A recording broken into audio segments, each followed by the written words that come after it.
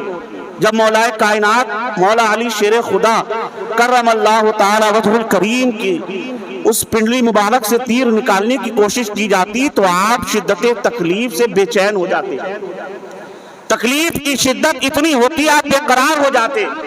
کسی نے کہا کہ ابھی رہنے دو، ابھی تیر مت نکالو، ابھی تیر کو اپنی جگہ پہ چھوڑ دو۔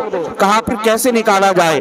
کہا جب مولا علی کا دھیان کہیں اور ہو، جب مولا علی کی توجہ کہیں اور ہو، جب آپ کا خیال کہیں اور ہو، اس وقت تیر نکال لینا۔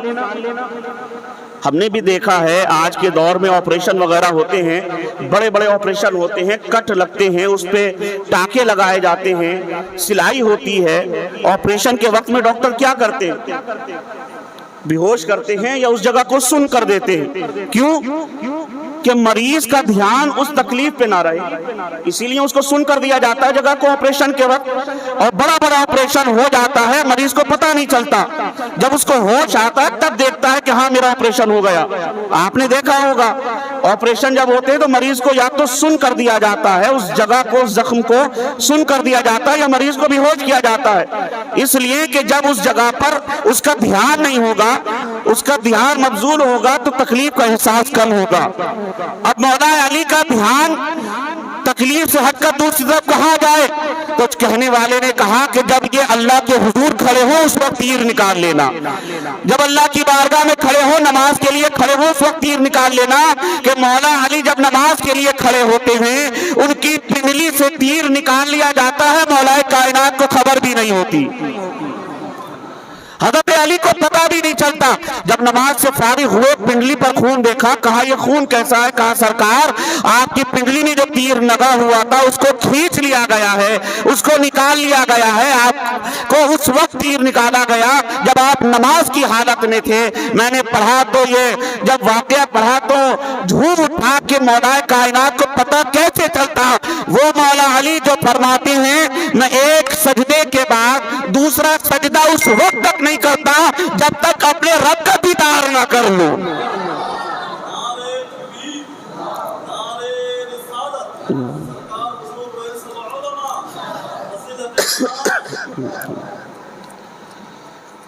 میں اس وقت تک دوسرا سجدہ مکمل نہیں کرتا جب تک اپنے رب کا دیدار نہ کر لوں۔ تو یہ نماز عشق ہوتی ہے، یہ نماز محبت ہوتی ہے۔ آپ نے سنا مولا کائنات کا واقعہ، کہ عصر کی نماز کا وقت ہے، حضور نے حضرت علی کو کسی کام سے بھیجا ہے، سرکار نماز عصر ادا فرما چکے ہیں، مولا کائنات آئے، حضور سرکار علی کی زانو مبارک پر سر اقدس رکھ کر آرام کرنے لگے۔ کتنا پیارا موقع ہے کہ علی کی گود میں نبی آرام فرما رہا ہے۔ دو ذاتیں جن کو میں نے پڑھا اور سنا علماء سے، دو ذاتیں ایسی ہیں کہ جن کے زانو مبارک پر سرکار نے آرام فرمایا۔ ایک غار ثور میں سیدنا صدیق اکبر کی ذات ہے کہ سرکار ان کی گود میں ان کے زانو مبارک پر سر رکھ کر آرام فرما رہے تھے۔ ایک مولا کائنات کی ذات ہے جن کے زانو مبارک پر سرکار آرام فرما رہے تھے، اور دونوں جگہ عشق ایسا ہے کہ وہاں سانپ نے کاٹا تو اشک گرے رخسار نبی پر، اور یہاں نماز جاتی رہی تو علی کی آنکھ سے آنسو گرے رخسار نبی پر۔ سورج غروب ہونے لگا، مولا علی سوچنے لگے کہ کیا کرا جائے، نماز جا رہی ہے۔ اچھا دیکھیے ہماری نمازیں کس وجہ سے قضا ہوتی ہیں، کس وجہ سے چھوٹتی ہیں؟ کاروبار کے لیے، بزنس کے لیے، تجارت کے لیے، مگر ہمیں کوئی افسوس نہیں ہوتا ہے نا، کیونکہ ہمارا ایمان اتنا کمزور ہو چکا ہے کہ نماز کو جائیں گے، ابھی 4 گراہک کھڑے ہیں، اگر ہم نے ان کو چھوڑ کر نماز کو چلے گئے تو یہ کسی دوسری دکان میں چلے جائیں گے۔ یہ نماز پڑھنے والوں کا حال ہے، جو نہیں پڑھتے ان کا تو دھیان ہی نہیں جاتا اس طرف۔ ہم نمازیں چھوڑ رہے ہیں، نمازیں قضا کر رہے ہیں کاروبار کے لیے، بزنس کے لیے، تجارت کے لیے، اور مولا علی نماز قضا ہونے کی وجہ سے آپ کی آنکھوں میں آنسو کس لیے ہیں؟ نماز کیوں قضا ہو رہی ہے؟ کہ سرکار کی محبت میں، حضور کے عشق میں نماز قضا کر رہے ہیں، پھر بھی آنکھوں سے آنسو جاری ہیں، پھر بھی آنکھیں اشک بار ہیں۔ مولا علی نے واری تیری نیند پر نماز، وہ بھی عصر سب سے جو آدھا خطر کی ہے۔ اللہ ارشاد فرماتا ہے کہ نمازوں کی حفاظت کرو، نمازوں کی حفاظت کرو، خاص کر بیچ والی نماز کی حفاظت کرو، کہ بیچ والی نماز جو ہوتی ہے وہ بڑی برکت والی ہوتی ہے، اس کی فضیلت بہت زیادہ ہے۔ تو بیچ والی نماز کون سی ہے؟ 5 نمازوں میں عصر کی نماز، 2 نمازیں پہلے فجر اور ظہر، اور 2 بعد میں مغرب اور عشاء۔